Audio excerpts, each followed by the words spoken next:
Welcome to Southern Discomfort. This is one of the most unique podcasts on the internet. Southern tales of the weird, wild, mysterious, unusual, voodoo, cryptids, hauntings. Are you intrigued yet? This is Southern Discomfort. Southern Discomfort. And now, your hosts, April and Christine.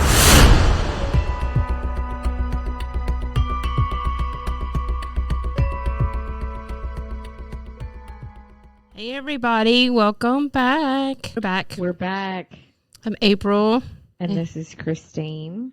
And if you're listening to us for the first time, then welcome. If you are returning, then welcome back. Thank you so much. Thank you guys for listening to us. Yeah, so what is our drink du jour? Tonight we have a beer called Florida Man. It is a double India pale ale, and it's from Cigar City Brewing. Brewing. There we go. How do you spell that? Brewing. Yes. Yes. Make the person who can't pronounce that word say that word. That's okay. We'll get through it. You think that we would learn by now? Yeah, we think that maybe you could say that, but that's okay. Maybe the more I say it, I'll learn it. So, and I'm just gonna go off what they describe it because this one's really good. It's a fairly muted aroma with orange, peach, grapefruit peel, light diesel, scary hint of white grape, and so. It also has a bready honey vanilla sweetness. It merges into smooth bitterness, orange mango hops, grassy, spicy undertones, and low alcoholic warmth. So it has a light, sweet, fruity finish. It's really good. It's cool. Blue can. So Florida Man may have given it away. Yeah, even though it's not man, but that's okay. Right. Well, part of it is Florida Man. At any rate, that should give you a clue. But before we get into it, just want to remind everybody to follow us on our socials. You can find us Twitter, So Disco PC, Instagram, Southern Discomfort PC, Facebook, Southern Discomfort Podcast, and YouTube, Southern Discomfort Podcast. Be sure to like, subscribe, and hit the bell. Also, you can email us at southerndiscomfortpodcast@gmail.com and find us on Podbean, Southern Discomfort @podbean.com, or actually wherever you listen to your podcast. And definitely, if you like what you hear, leave us a review. Even if you don't like it, still leave us a review. We can neither improve nor grow if we don't know what you guys like and don't like. But I just want to add a real quick side note, and it would be helpful if it was something we could work with, something with constructive criticism, not. You suck. We hate your voices because you're from the South. We can't do anything about that. Nothing we can do about that. Anyway. Give us something we can work with. And, of course, if you feel so or compelled to do so, a 5-star review or a 5-star rating is always welcome, too. Yes, thank you. But I'm excited about every episode that we do, but I'm a little more excited about this one simply because it's a listener suggestion, and it comes from someone who is actually from Florida and the area that we're going to be talking about tonight, which is St. Augustine. She's lived in New Orleans all of her adult life, but grew up in St. Augustine and knew about this and suggested that we do it, which I'm glad she did because holy whoa. Yeah, this is crazy. This is a good one. And, good story, I guess you could say, not good. And what happens, which you'll find out. But St. Augustine is amazing. So pretty. It has a lot of Spanish influence. It reminds me of New Orleans. Well, and to be perfectly honest, I've never been there. Of course, we just got back from a trip to Jacksonville and didn't make it down there, but I've seen a lot of pictures, so I can imagine what you're describing. But so St. Augustine is the oldest continually inhabited European established settlement in the United States, founded in 1565, which is cool because it's, that means that it predates Roanoke, Jamestown, the Mayflower, right? Plymouth Rock, and all that. So this is way before all that. Well, they didn't take hold. I think that's the main thing too. Not only it took hold, but it's still there, thriving, wonderful. Yeah, absolutely. And so it's situated in St. Johns County in northeastern Florida, about 40 miles southeast of Jacksonville, on a peninsula between two saltwater rivers, the San Sebastian to the west and the Matanzas to the east. And on the mainland west of San Sebastian, just inland from the Atlantic coast on the Intracoastal Waterway. And if you're like me, I'll just go ahead and admit to this. You think that Ponce de Leon is responsible for any and all settlements in Florida. Well, right. that's not the case.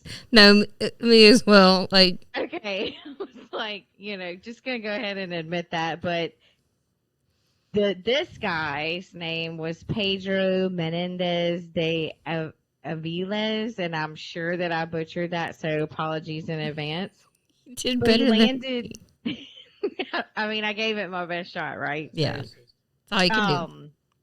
He landed near where the Bridge of Lions, which is what I've seen from pictures online and been told, it spans the Matanzas Bay, and it's just an absolute, I guess, sight to see. It's literally got the lions flanking each side of the bridge. And it's funny because when our listener said, was talking about we should cover this story, and we were having just an off the cuff conversation, I was about, and the bridge with the lions, and she's like, Bridge of Lions, literally. And I was like, yeah, okay. Yeah, that one. Anyway, that's what I'm talking about. But anyway, so, it's a classic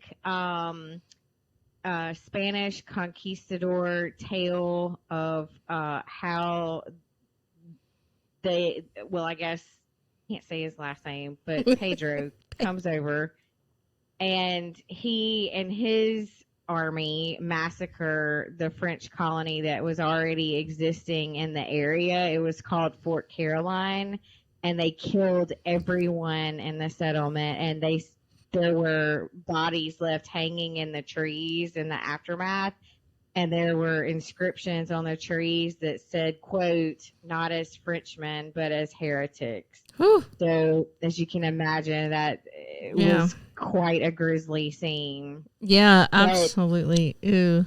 Yeah. And so that, coupled with the fact that Matanzas Bay and River is Spanish for slaughter. So those two things are very foreboding, and I guess maybe even, some might say foreshadowing, but definitely foreboding. Right. So St. Augustine was the original capital of Florida, and they actually, I found this to be super cool, it's where the first recorded St. Patrick's Day celebration in the United States occurred, which I guess makes sense if it's the oldest city in the nation. Right. You know that St. Augustine is the patron saint of brewers. There's that word again. We did that just to make you miserable. Right. Brewers and printers. So, also, while I've got you interrupted, so this just to kind of draw it to where we are, I don't know that a lot of people know this, but the whole Spanish, when Florida was under Spanish rule, the panhandle coming out from Florida extended all the way into Louisiana. Like it went all the way across through Alabama, the coasts of Alabama, Mississippi, and then that's where we are. Just north of where we are now is called the Felicianas because of that, because it was all owned by Spain, that little strip, and then Florida. No, that's cool. I want to say that I knew that but didn't remember it, so I'm glad that you brought that up. Yeah. Just to tie it back. So I like what you did there. So it is also they have an annual celebration. September 8th is their founding day. So even to this day, they have big celebrations on that day. And apparently it's like a super big deal. In 1963, during the Civil Rights Movement, it's where 4 teenagers sat at a whites-only lunch counter and tried to order a hamburger. And the judge jailed them and sent them to reform school. So it prompted Martin Luther King to organize a march in 1964, and they did sit-in peaceful protests. I believe the KKK came to their where they were when they were protesting, and Martin Luther King was actually arrested, and he spent at least a day in jail there. Yes, he did. So he called it the most lawless place in America. Yeah, St. Augustine. Which I didn't know that prior to doing research on this. So, and our listener didn't know that either. So, found that to be super interesting too. So, actually, what we're going to talk about happened in 1974, and this was, of course, very soon after the Civil Rights Movement, and during the second wave of femanism. And her name is Athalia Ponsell Lindsley. Her maiden name was actually Fetter, but she changed it. And we'll get into that in just a bit about why that was. But she was actually officially born in Cuba in 1917, and they think that. Okay, so let me walk that back. So it's documented that she was born in Cuba, but they think it's possible. Her mother's from Cuba. They think it's possible that her mother may have flown to the U.S. to give birth to her in Ohio, but it's kind of one of those unknowns. That's what is said, that she would have had to have flown back to have her if she was born in Ohio. Right. Because they were in Isle of Pines. Yes, exactly. So then she had a sister who was born in Cuba 2 years after her. Her name was Geraldine. So Margarita was her mom, and she met Athalia's father in the U.S. in Florida on vacation. Then Athalia and her sister lived in Cuba until Athalia was 9. And then the anti-American sentiment set in, and her father, his name was Charles, he was convicted of sedition, but he was pardoned and released. But as a stipulation of his pardon, they had to leave Cuba. Yeah, I didn't even know that there was an area of Cuba even, I know, that was owned by America. And wealthy Americans live there.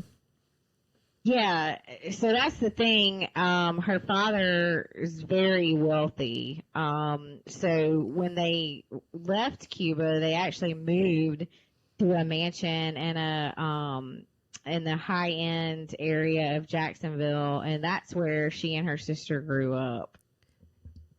Yeah. But she did actually get married at age 18, but she divorced soon after. And then she and her sister Geraldine decided to move to New York City. And that's when they both changed their last name from Fetter to Ponsell because they wanted it to be more appealing to the modeling and acting and performing arts circuits. Their stage name. Yeah. I'm not even sure why Fetter wouldn't. I don't really understand that whole thing, but that's a story. That's a conversation for another time. But anyway, that's why they changed it. Yeah. But she was very tall, thin, beautiful. She appeared on the social pages of New York, and she was really into like the bohemian lifestyle. She appeared in a couple of commercials. I think it was like for toothpaste and shampoo, and she even was in Life magazine. She was a chorus girl in an off-Broadway musical, and she had a regular spot on a game show called Winner Takes All. Yeah, that was a long-running game show too. I tried to. See, and I'm not even familiar with it. Are you?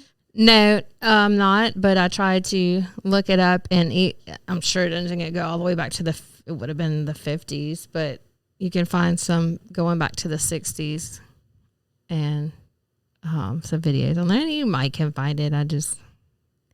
Who am I? I just didn't do a whole lot of digging, so.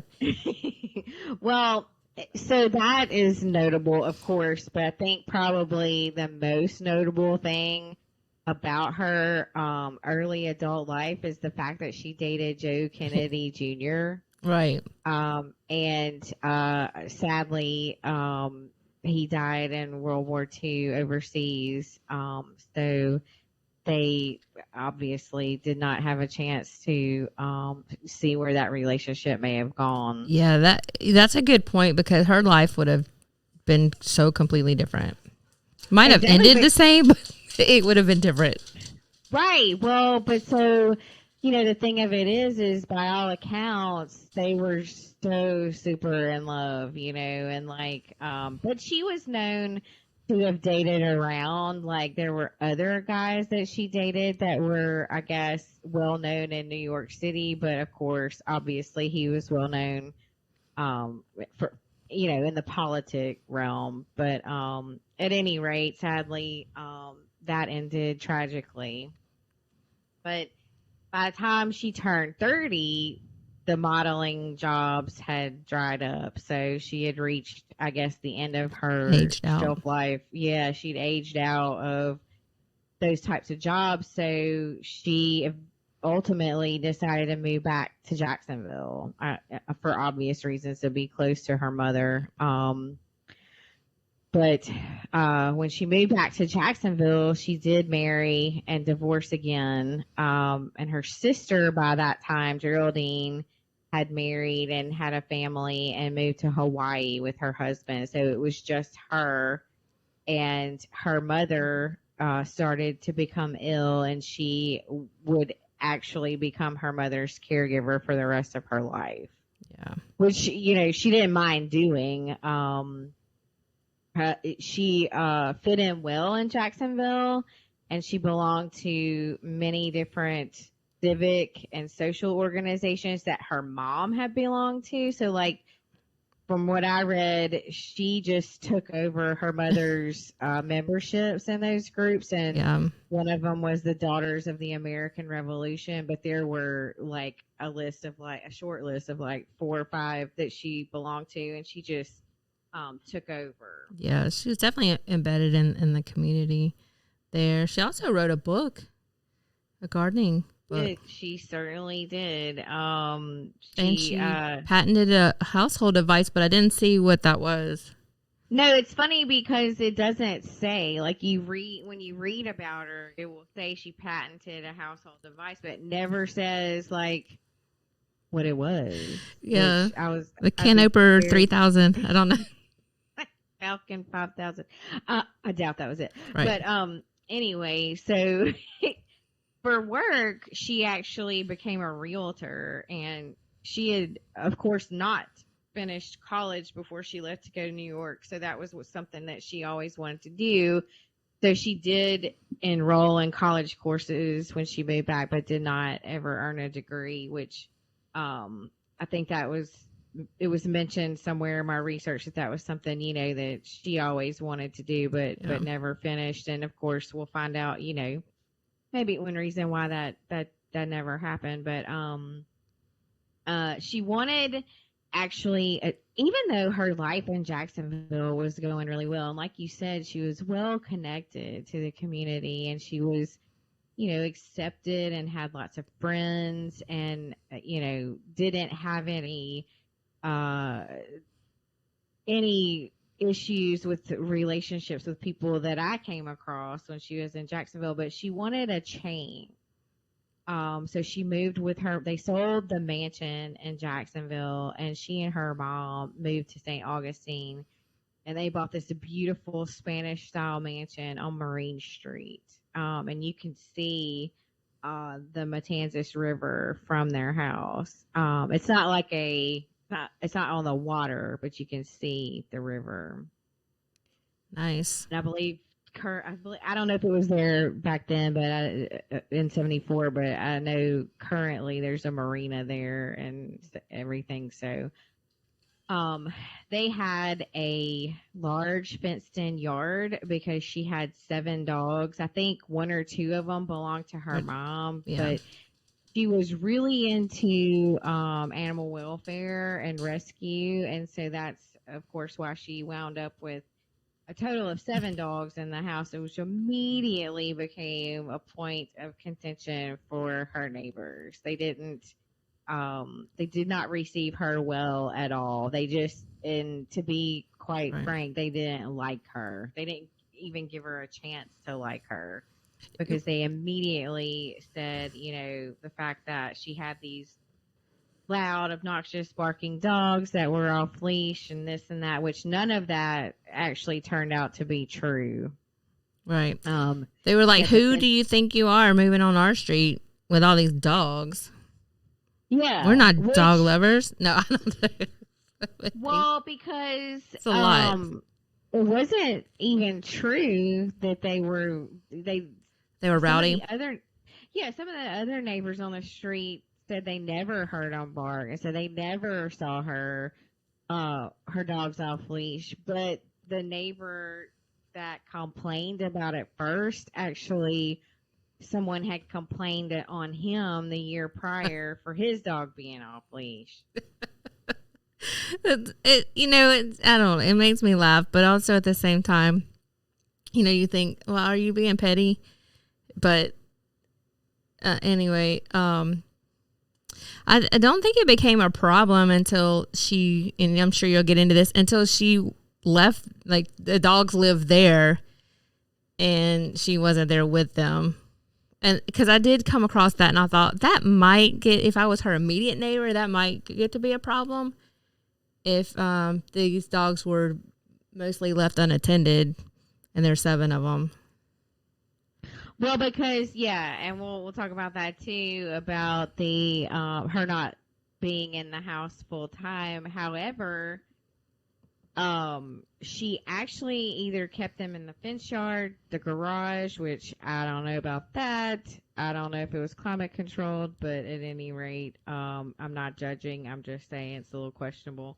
If she was a dog lover, I'm sure she wouldn't have put them in the. Maybe it's during the winter in South Florida or North Florida. That's what I'm gonna go with. Yeah. But she would actually also kennel them if she wasn't going to be there. She would send them to the kennel. But her neighbors did not like her at all. But one of the main reasons that they didn't like her is because she had a very direct nature, and she was highly opinionated, and she was outspoken. And how dare she? That was the 70s. The women weren't supposed to talk. Just sit there and look pretty. Like, what are you doing? Especially a pretty tall blonde. They're like, what's this mouthy lady doing? Super intimidating. Can we talk about that? So she was called names like a shrew, a washed up has been, feisty, Haters. Hating on her because she's feisty. And look, one of the things that they said about her to insult her was that she was outspoken. What? Whoa. Okay. And she was a conservative feminist, a socialite, politically active, very intelligent, and very well spoken. And you know what else too? That I thought of. She didn't have children, and that back then in the 70s, even that was like, how dare she be a woman without children? And she's like mouthy, and she speaks her mind, and who is she to try to intimidate me? Right. So you're supposed to be a mom in the kitchen kind of mentality. That's a good point, because the two families on either side of her that we're going to talk about, the McCormicks and the Stanfords, they were younger women, of course, and they did have teenagers, but one of them had younger children too, and they just were, like you said, they were like, who is this outspoken woman with no children, and she's like in her 50s, like what is going on with her? Like, it was very intimidating. She didn't fit the norm on that street. Yeah. Well, right. And here's this intelligent, well-spoken woman, and they're just like, basic Bettys, and, you can see why it would cause them to be intimidated. Right. So both sets of neighbors, the McCormicks and the Stanfords, they complained about the barking dogs, and which people would later say, that's crazy, because Marine Street was a heavily traveled street even back then, and it had a hospital on one end, so you constantly have sirens right going to the hospital, so that really the dogs are what's bothering you. But the wives actually made fun of her for walking her dogs in her robe. She wore a pink robe, and they would make fun of her for that, and then they would call her a stuck-up Yankee. Which, she lived in Jacksonville most of her life. Right. I guess they had heard that she lived in New York, and immediately, yeah, okay, like she's a Yankee. Well, she really wasn't. Right. She was in Jacksonville. So they went as far as to take her to court for disturbing the peace, and she was fined $50. But she didn't go to her court date because she was taking care of her mother. Her mother was actually on her deathbed for the court date, and she didn't go. And so Rosemary McCormick, the wife, petitioned the court to issue a warrant for her arrest 3 days before her mother died. I mean, that's where it gets petty to me. Yeah, I mean, is it that serious? Right. It's not. They were a bunch of Karens that lived on the street. Right, I called them basic Bettys, but they're Karens. They're definitely Karens. Basic Karens. But what she did was, after the hearing, like I'll show them, she had all these trees cut back between her property and theirs. And she planted 10-foot tall bamboo at the corner of her driveway, and it obstructed their view of like the river. I love that part. she took this like beautiful passive aggressive approach to these people, but they went after her for that too, and she had to cut them back again. Just crazy to me, but it was different then. Very different. Was that in the HOA? Like, you cannot put bamboo. It was on her property. Anyway. Yeah. I mean, crazy.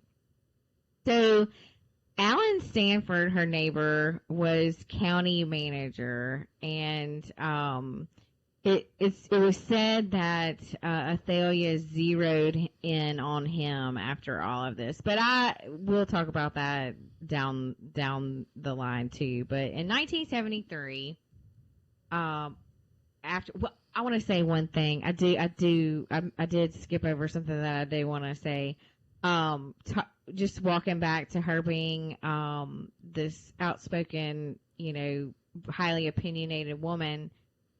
Her husband, Jinx, who's her third husband, we're going to talk about him too. He quote said, "She simply had more courage than she had discretion." Oh, yeah. She just wasn't well received because that wouldn't have, women's voices weren't heard, so to speak, until later. Like, she was just on the ahead of her time. She was ahead of that curve. She was, and it's just boggles the mind to me that around the time that you and I were born, it was just socially unacceptable for women to have an opinion. Well, to voice their opinion, right? Because we're not that old anyway, right? No, of course not. So, in 1973, after her mother died, she met another realtor. Well, I say another realtor because her second husband was a realtor, and that's how she got into the business. Well, she met another realtor. This is Jinx, James Lindsley. He was 62, a former mayor of St. Augustine and county commissioner of St. Augustine. They dated for 4 months and they did not live together. So this is what we were talking about a little bit earlier. He lived on an island off the coast of Florida, and she lived in the mansion on Marine Street. It says he lived in the Lindsley house on George Street, but that's on an island. Okay. I'm not exactly sure what the name of the island is. And see, I thought that was strange, but originally I did. I was like, that's weird. Like, they don't live together, but it was said because they were trying to sell her house and they haven't sold it yet. And then I've even heard people say that they were both real estate agents, but they couldn't even sell their property. But I did see this later on that during that time in the 70s, it was very difficult to sell. Like the mortgage rates went up to 9%, and it was just very difficult to sell property. And then two, she had an extensive estate from her mother, her parents, and then that complicated things as well. Well, that's what I was going to say. These were mansions. Right. I guess I should have looked up how much it sold for, the one in Jacksonville, or even this one after the fact. But, yeah, that's a good point, too. We just don't know how two realtors weren't able to move it. But at any rate, they did live apart, which I thought was unusual too. But apparently they were perfectly okay with it, which, okay, that works then. Okay. Well, it was just, I guess, because they were newlywed, but they were older. So, and it was a different time because people, it wasn't uncommon for married couples to even have two separate beds in the same room. So I guess maybe if you're thinking along those lines, you didn't even sleep because she went home to. They were with each other all the time except for when she went home to sleep. Is what I saw. Okay, but so how about this? His first wife, they didn't live together. Right. So then I thought, well, okay, well maybe this is not as uncommon as as strange as it sounds to me. It does make you wonder, but his first wife actually did die in a car accident, and he was driving and lost control of the car. And he was, it was well known that he was a heavy drinker, and people did suspect that alcohol was involved, but because of his position as county commissioner, he was never given any sort of testing for alcohol. But did they do that like they do today? That was in 73. Prior to 73. So I wonder if that was just common practice. They did some sort of testing, but I don't think it's anything like the sophistication of it today. But that's a good question. They did some sort of, I guess, investigation into it. I don't know if it was a blood test or, obviously it couldn't have been like breathalyzer or anything like that. Right. I don't know when field sobriety was just, developed or anything like that either. But at any rate, they never looked any further into it. So it was kind of like, essentially it was kind of like swept under the rug. And she passed away. They actually had a son, and he died in a motorcycle accident. Is that why he was called Jinx? That's a good question. I'm not sure. But so as she was sort of going head to head with Stanford, and we'll talk more about that, she had lost weight and had become a bit disheveled looking, and they said that she was anxious and preoccupied with the feud with Alan Stanford next door. But that could be that could just be the rumor mill too, like after all this was publicized. But they did engage in a very public feud, and she initially went in on him about a complaint to the St. John's County Council about the condition of the roadways.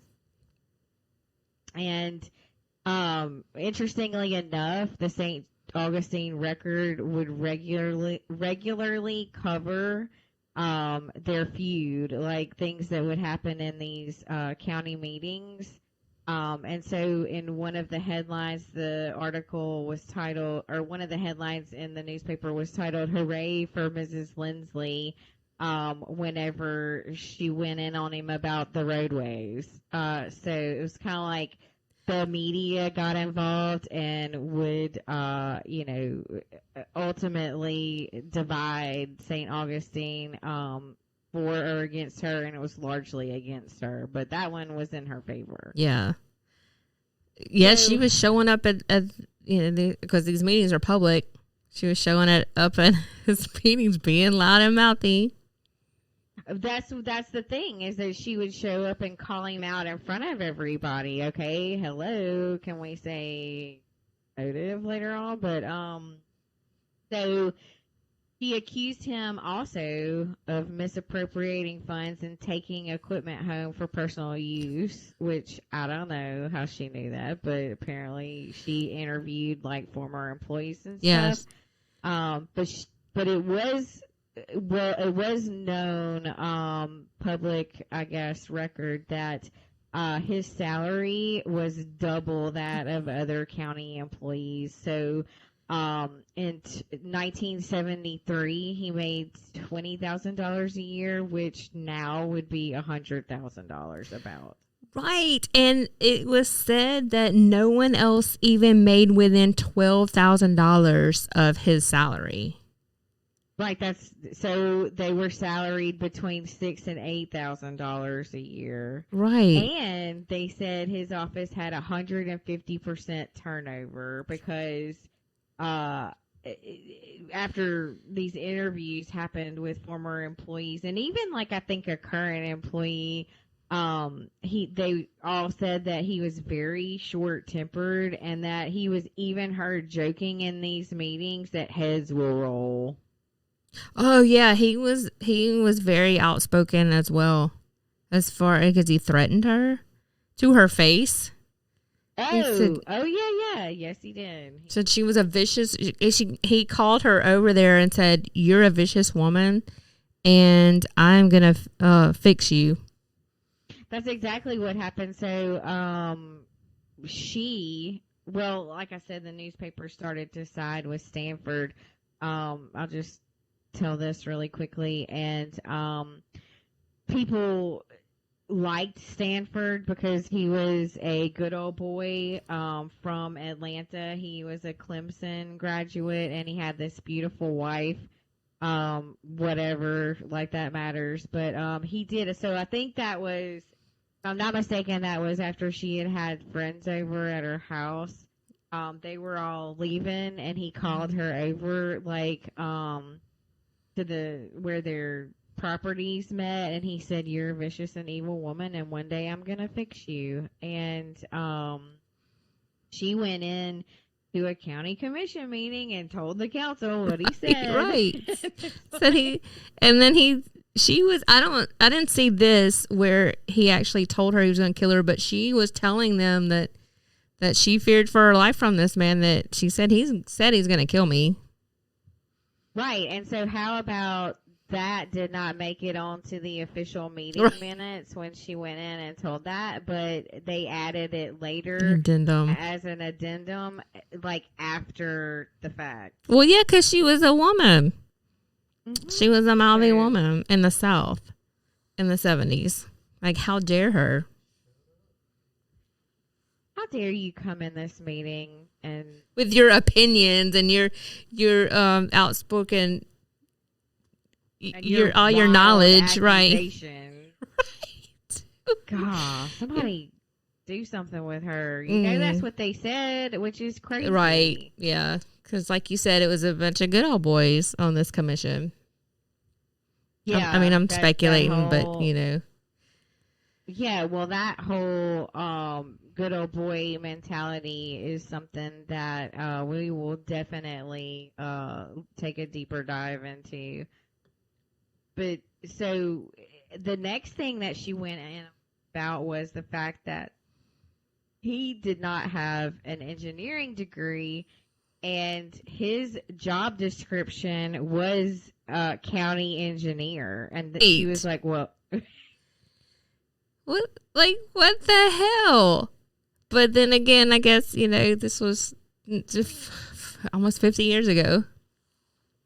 It was 50 years ago, and it had gotten to that fever pitch where, you know, the two of them were respectively going to find any and everything they could about each other. And so it was actually a requirement of that position that he have an engineering degree, which he did not. Right. He took the test and failed it.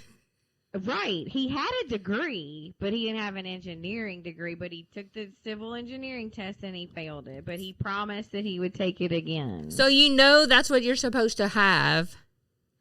Like, he knew he was supposed to have this test. Well, you know that you're supposed to have an engineering degree in a position that you're making more than twice as much as your subordinate. Like, right. Okay, if you can sleep at night knowing that, then that's on you. And sign in your name as county engineer. Right. So that was another thing that she had a problem with. She wrote to the Florida Department of Profession and Occupational Regulations to report malpractice and asked for an investigation, and she likened Stanford to a quack practicing medicine. And her grievance was the fact that he was signing off on county projects as county engineer, and he in fact was not an engineer. So if you ask me, she had him on that one. Yeah, so, fair point. Absolutely. She did receive a reply from the executive director stating that that Stanford said that he was going to retake the exam, which he never did. He's like, I'm not taking that again. He's like, I'm just going to tell them what they want to hear, and then they'll get off my back, and it'll be the end of it. Yeah, well. Meanwhile, I'm bullying everybody. Yeah, exactly. Yeah, well, by all accounts, he was a bully, not just to Athalia, but to his staff. Right. But, you know, you want to talk about petty things, even got to the point where when Athalia and Jinx were out of town on a trip, Stanford put sugar in her gas tank. and apparently that's problematic. I don't know, but I guess It was back then. It was a big deal. I remember those days. that was the thing to do. Well, even her husband, even Jinx, was suspicious of him, and he confronted him. He did. That's so telling. When Stanford's on his roof working one day, Jinx confronts him, and this was actually like right before January 23rd, 1974, which we're about to discuss. But so he confronted him, and then also the day before January 22nd, actually, is the day before January 23rd. She attended a council meeting where she revealed that she had been interviewing current and former employees of Stanford, mainly around like the roadways and the flooding and the pollution. And it was all around the thickness of the roads, which she said did not meet code. And that was part of the problem because he was signing off on these projects saying that they met code. Well, you're not even an engineer, so how would you know is what she's saying. And on January 23rd, 1974, investigators from the Florida State Board made a surprise visit to Alan Stanford's office to investigate his credentials. They did find that he was misrepresenting his background. And they had a meeting with him at his office, which by all accounts didn't really seem to go all that well because I think Stanford was, this is just my opinion, I think he was fully expecting for them to be like, hey, you know, just make sure you take the test, da-da-da-da-da. He wasn't expecting them to actually open an investigation into it. So, yeah. On a scale of 1 to 10, how mad do you think he was? I think he was probably raging. 38 pistol hot, yeah. That hot, yes. So, they leave his office, the investigators. They go to Marine Street. They thought about stopping that evening about 5:30 p.m., on their way to the hotel because they have to follow up with her, Athalia, in a meeting to let her know their findings and what they plan to do next. But they decided rather than to stop at her house, they just drove by at 5:30 to see where she lives so they would know where they were going the next day. And they later testified that the street was very quiet and that they did not see Athalia nor her neighbors at 5:30 when they drove down the street, which is going to be important for reasons you're about to find out. But on this day, Athalia and Jinx spent the day together shopping in Jacksonville. This was still on the 23rd. And this was not unusual because they would take a day during the week where he would take off at lunchtime and they would spend the afternoon together.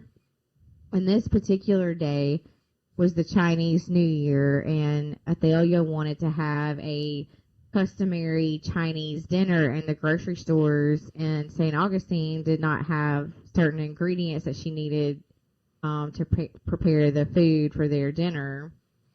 So that's why they had gone down there. And they also, I think, went dress shopping, something like that. Well, on this evening of the 23rd, Athalia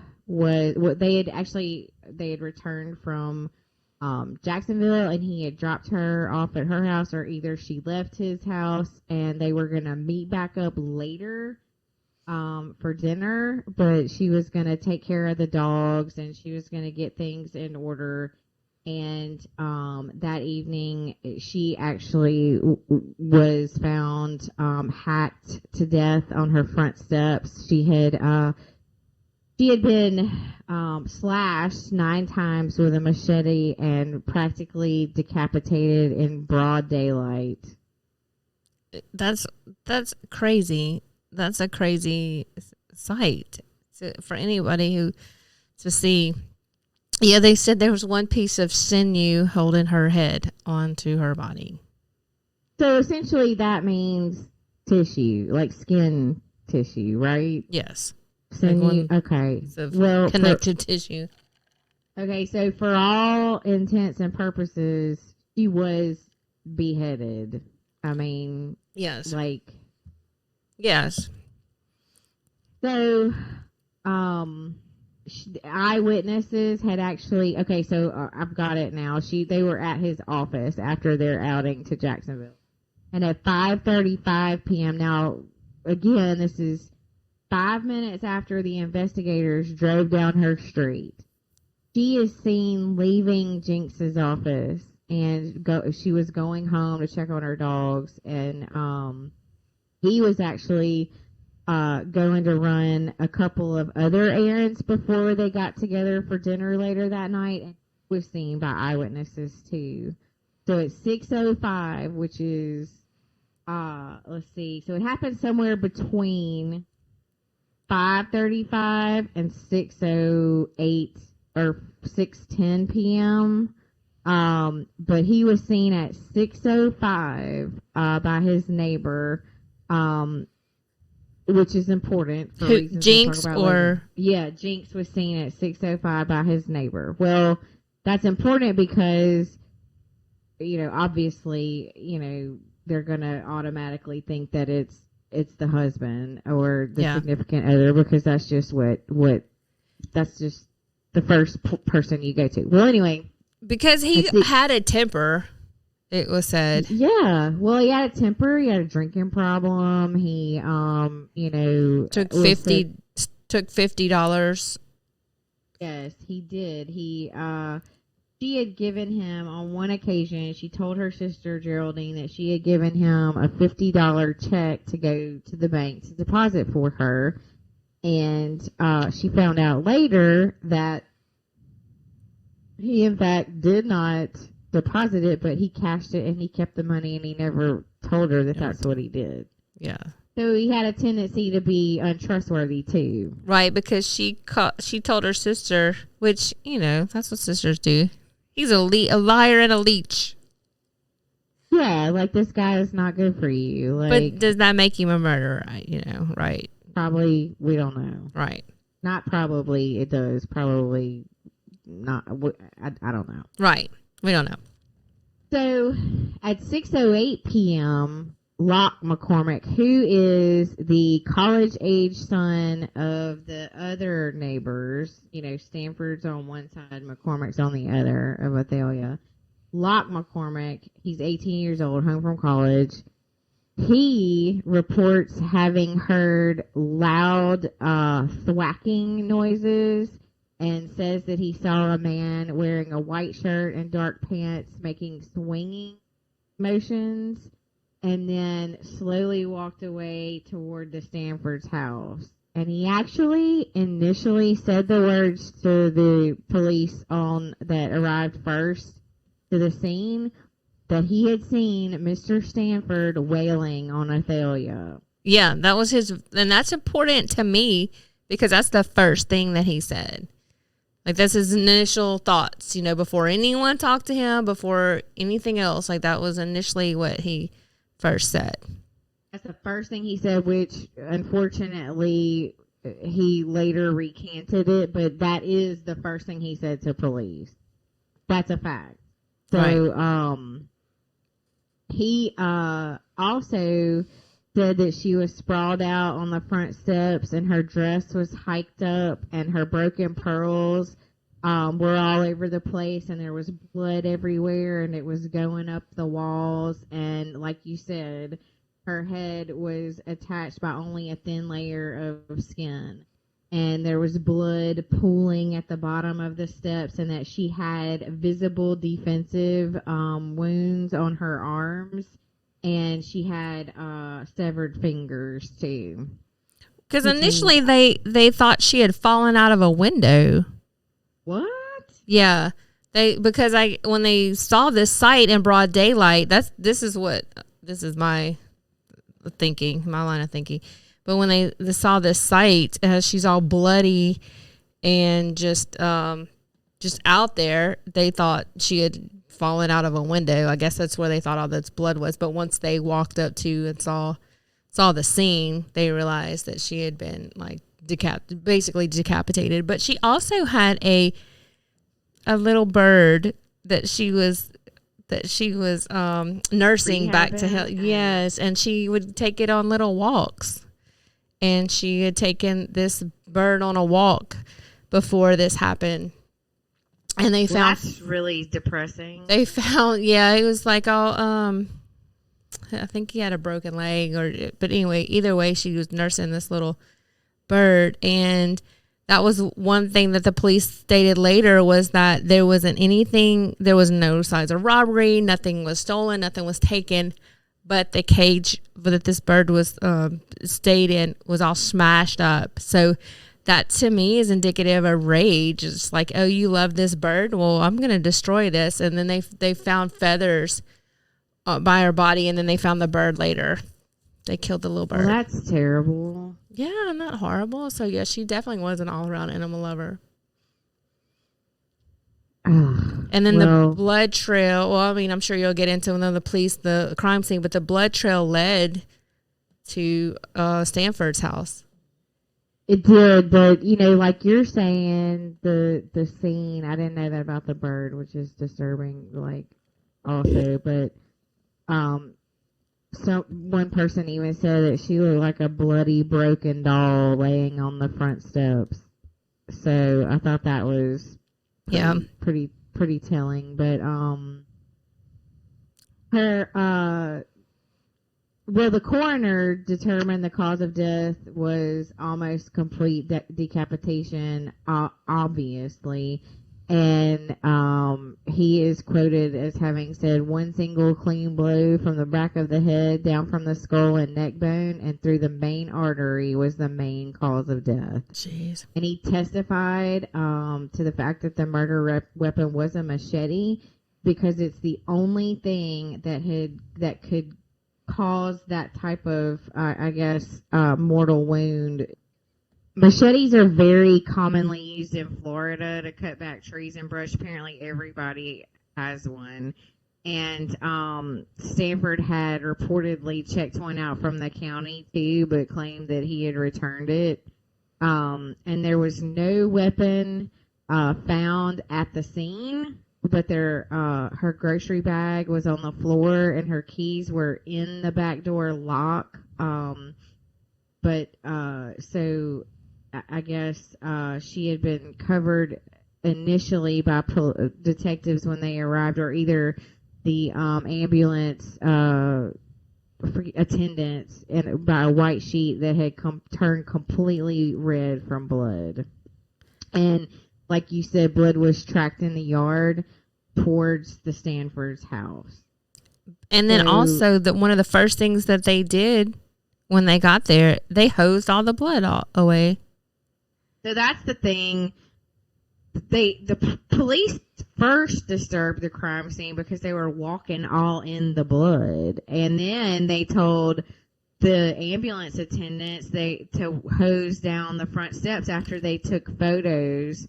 I guess because they were like, well, we took pictures, so we're good. But so the thing about that is that St. Augustine had no forensic specialists or department or like that in 1974, and people say that they just weren't equipped to handle this type of, I guess, hysteria and trauma or murder in broad daylight.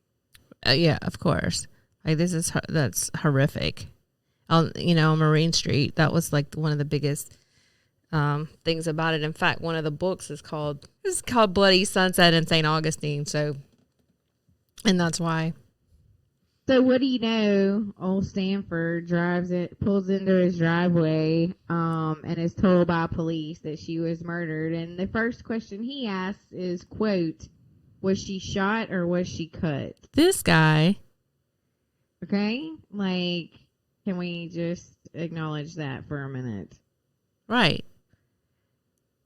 So he claimed, of course, police had questions, and he claimed that he came home after work from the meeting that wrapped at 5:30 with the investigators, changed his clothes, downed a drink, and went back to his office. Okay. To get a protractor?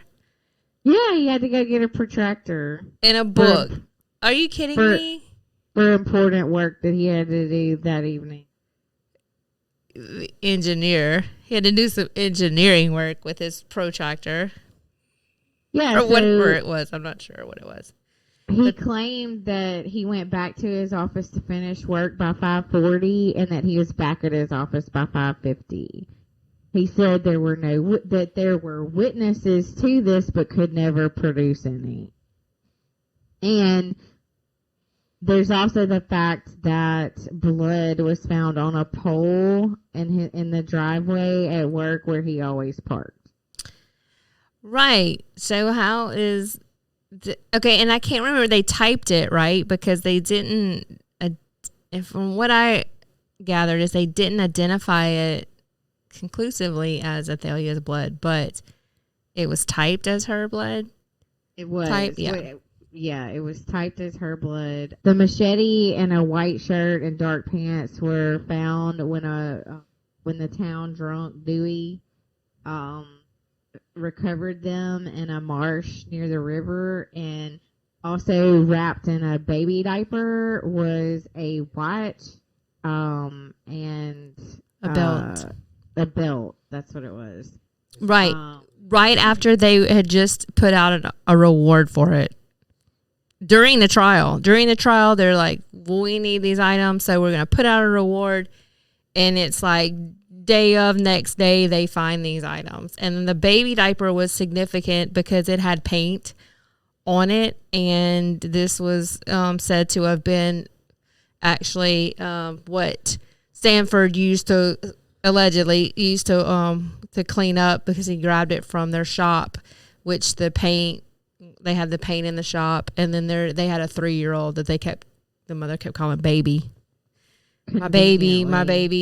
And also right after that, during the investigation, the day of, if you were to believe that there's some rando walking down Marine Street and is going to, just start attacking Athalia with a machete 9 times, so much so that she's basically decapitated. But same day, Stanford's wife and daughter, or daughters at the time, they were out back in the yard, like not even 30 minutes later. Not worried about, like, stay inside, lock your doors. They were just nonchalant, walking around, no big deal. We're not even worried. Yeah, that's very... that's pretty telling to me. Yeah, it is telling. So the watch that was found, a jeweler verified the serial number on the watch, and it matched one that he had actually sold and recently repaired for Stanford. And the clothes were Stanford's size, and like you said, the Stanfords had a toddler recently potty trained, which, the paint stained diaper. And so if he had left at 5:40, okay, so remember I said the investigators that he had just met with at his office were going down Marine Street at 5:35 during traffic. If he left at 5:40, he literally would have passed them on his way. And what did they say? The street was empty and there were no people around. So just want to right, to draw that point home. Just want to, yeah. And then of course, Locke McCormick later recanted his statement, which never made it onto the police report. But in February of 1974, Stanford was arrested and his bail was set at $20,000. And the judge was the same judge that sentenced the St. Augustine 4 to jail and reform school and removed the bail so he could get out. Yeah, and I think I remember reading that they had he had, today you do a GoFundMe, but he had a fundraiser and people in the town, the community they were coming together, pitching in and paying for his legal fees that had mounted. And he, surprisingly, that was one thing that was also said was, what was he doing with all this money with this exorbitant salary that he had? Because maybe he didn't manage his money right, but he didn't have the money to pay for his legal counsel. Right. It was a GoFundMe of the mid 1970s. Yeah. With his big fat salary. Yeah. I make all this money, but hello, people of the community. And they did. Like, there were a lot of people who did not believe that he did this, and maybe he didn't, but it's just not looking too good for Stanford. Well, and so, the other thing is the fact that the criminal defense attorney that was hired was editor, reporter, and an executive for the Associated Press. Okay, so like you have a big wig media. Well, I take that back. That's not true. He hired a criminal defense attorney that the editor, reporter, and executive for the AP paid the retainer for the attorney. And he had been suspended from the county, and like you said, he received GoFundMe help and money from their church, Trinity Episcopal. And the assistant district attorney asked to move the trial, and that was denied, so it stayed in St. Johns County. Also, a motion to suppress evidence that was taken from Stanford's home with a warrant was the shovel, the work clothes, concrete blocks, and a napkin with blood on it, and then that was also thrown out too. Yeah. I can't help but wonder if, because maybe they thought that this was a good riddance. Some people in the community, because she was a outspoken woman of the day, and maybe that's why a lot of these decisions were made. Yeah, it's just, aside from the evidence found in the marsh, and aside from the physical evidence taken from his home, what about the flipping blood trail leading to his house? I know that doesn't prove anything, because unfortunately in 1974 there was no DNA testing, but as you said earlier, her blood was typed to the murder weapon, and her hair was the same type of hair, so they matched. Yeah. They typed the blood and they matched the hair. So, what more do you need in 1974 is my question. Right, because at first I thought, well, maybe this would be a good opportunity for a husband who was, because they did have, by some accounts, they had a rocky marriage even in the beginning, and he was said to have a temper, and then she did say these things about he was a liar and a leech. So maybe if he maybe her husband Jinx thought this is an opportunity, because everyone in the community, certainly on the street, knows that she has beef with her neighbor Stanford. So at first I was thinking this is an opportunity, and maybe he just, as a red herring, led the blood trail. It could have been Jinx, and he led the blood trail to Stanford, but you said he alibied out, so that was pretty strong and solid. So there's that. And also, we said his name was Jinx, but if this is the case, he's very, very unlucky, because that means that's 3 people that he's had been very close to in his life. Relationships, yeah. That died. Well, not with his son, but right. Close relationships. Well, no, it's true. And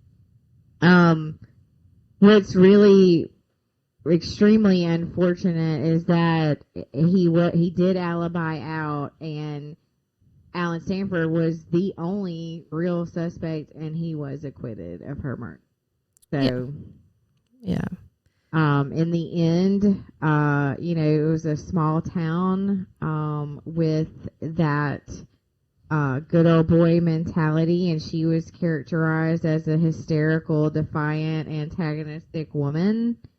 And right, unfortunately, that was the end of it. And he did end up, I believe, I'll have to go back and look, but he did end up, Sanford did end up moving away from St. Augustine, I believe, to one of the Carolinas or Virginia. I'm not sure. I'll have to look back into that. But we do fully plan to do a bonus episode, and we're going to deep dive into a lot of these different things that we've sort of touched on as far as culpability, and definitely hope you guys will join us for that too. Yeah, looking forward to it. Thank you guys for listening. Yeah, thank you guys, and definitely there will be more to come. Yeah, and remember to keep one eye open, because you never know what you might see. You've been listening to Southern Discomfort with April and Christine. As you can tell, this is one of the most unique podcasts on the internet. So we want you to be able to reach out to us. Send emails to southerndiscomfortpodcast@gmail.com, on Facebook at Southern Discomfort Podcast, and on Instagram at Southern Discomfort PC. And for shows, visit southerndiscomfort.podbean.com. And this podcast can be found anywhere you get your podcasts. Till next time, keep one eye open, because you never know what you might see. This is Southern Discomfort, signing off.